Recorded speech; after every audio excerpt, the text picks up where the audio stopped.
Good morning from Malbazar. আপনারা নিশ্চয়ই অনেকেই ইন্ডিয়ার বিভিন্ন ন্যাশনাল পার্কে গেছেন, সাফারিও করেছেন জিপসি অথবা ক্যান্টারে করে। কিন্তু আপনাদের কি কখনো ন্যাশনাল পার্কের ভেতর দিয়ে সরকারি বাসে করে যাওয়ার অভিজ্ঞতা হয়েছে? হয়নি তো? আজ আপনাদের সাথে এরকমই একটি অভিজ্ঞতা শেয়ার করতে চলেছি এই ভিডিওটিতে।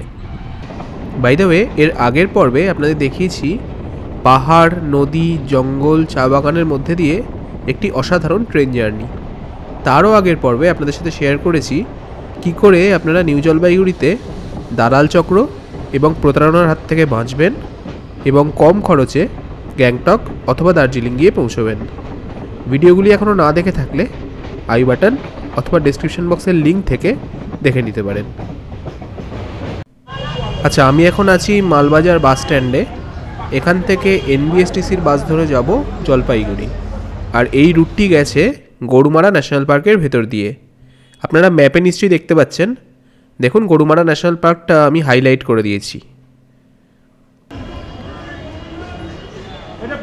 আচ্ছা, এই হচ্ছে আমাদের আজকের অশোক লেল্যান্ডের বাস, অপারেটেড বাই এনবিএসটিসি অর্থাৎ north Bengal state transport corporation. চলুন বাসে উঠে ভেতরটা আপনাদের একটু দেখিয়ে দিই।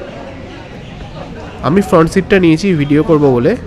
এই যে আমার ব্যাগ রাখা, আর এই হলো বাসের ইন্টেরিয়ার।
আচ্ছা, আগে থেকেই আপনাদের একটা কথা বলে দিই, আমরা যে রাস্তা দিয়ে যাব আপনারা হয়তো ভাবতে পারেন এটা জঙ্গল কোথায়, এ তো পিচের রাস্তা। অবশ্যই পিচের রাস্তা দিয়েই বাসটি যাবে, কিন্তু ওই পিচের রাস্তার দুপাশে আপনারা যে জঙ্গলটা দেখবেন পুরোটাই কিন্তু গরুমারা ন্যাশনাল পার্কের অন্তর্গত। এবং এই রাস্তায় দু একদিন ছাড়া ছাড়াই স্থানীয় মানুষজন গন্ডার, হাতি, চিতাবাঘ ইত্যাদি কিছু না কিছু দেখতে পান।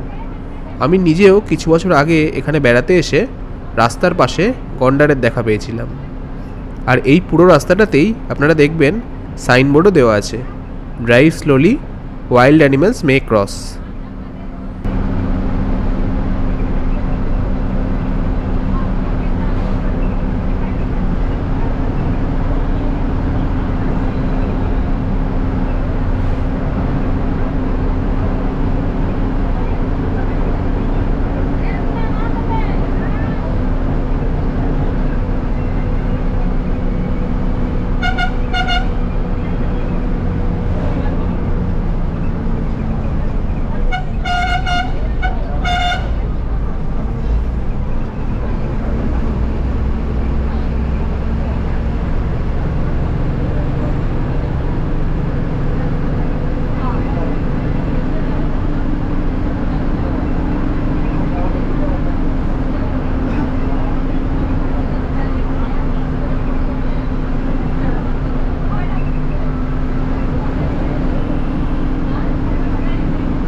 আচ্ছা, এবার আপনাদের বাস বুকিংয়ের ব্যাপারে কয়েকটা ইনফরমেশান দিয়ে দিই।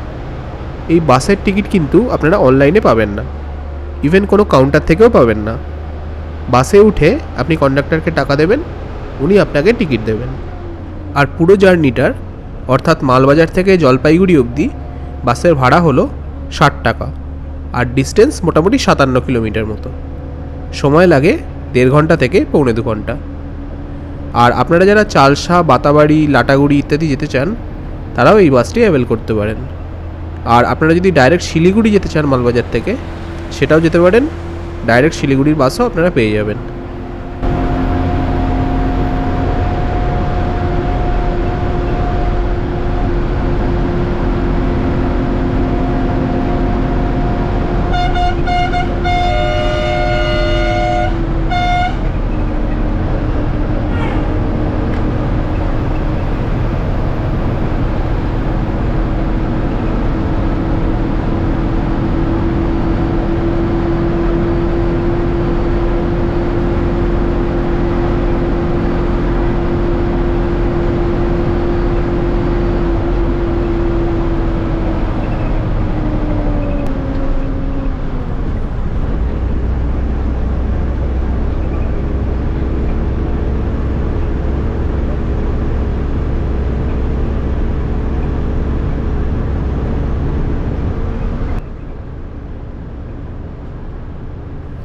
আচ্ছা, আমরা কিন্তু ন্যাশনাল পার্কের ভেতর ঢুকে পড়েছি।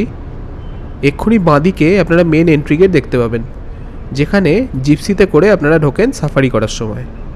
এই যে বাঁদিকে এই যে গেটটি দেখলেন, এটাই হলো সাফারি গেট। আর এখন যে রাস্তাটা দিয়ে আমরা চলেছি তার দুপাশে যে জঙ্গলটি দেখছেন পুরোটাই গরুমারা ন্যাশনাল পার্কের অন্তর্গত।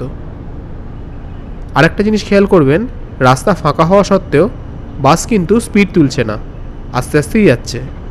কারণ এই রাস্তায় স্পিড লিমিট সেট করা আছে। আগেই আপনাদের বললাম, বন্য জীবজন্তুরা প্রায়শই এই রাস্তা ক্রস করে, তাই এই বাড়তি সতর্কতা। আচ্ছা, এবার আমি কথাটা একটু বন্ধ রাখি। আপনারা জঙ্গলের ভেতর দিয়ে বাস রাইডটা ততক্ষণ এনজয় করুন। আর হ্যাঁ, রাস্তার দুপাশে নজর রাখতে কিন্তু ভুলবেন না। ভাগ্য ভালো থাকলে 2-1টা ওয়াইল্ড অ্যানিমেল চোখে পড়লেও পড়তে পারে।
আচ্ছা, আমরা অলমোস্ট জলপাইগুড়ি চলেই এসেছি। এক্ষুনি আমরা তিস্তা নদী পেরোবো।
পৌনে 2 ঘন্টার জার্নি শেষ।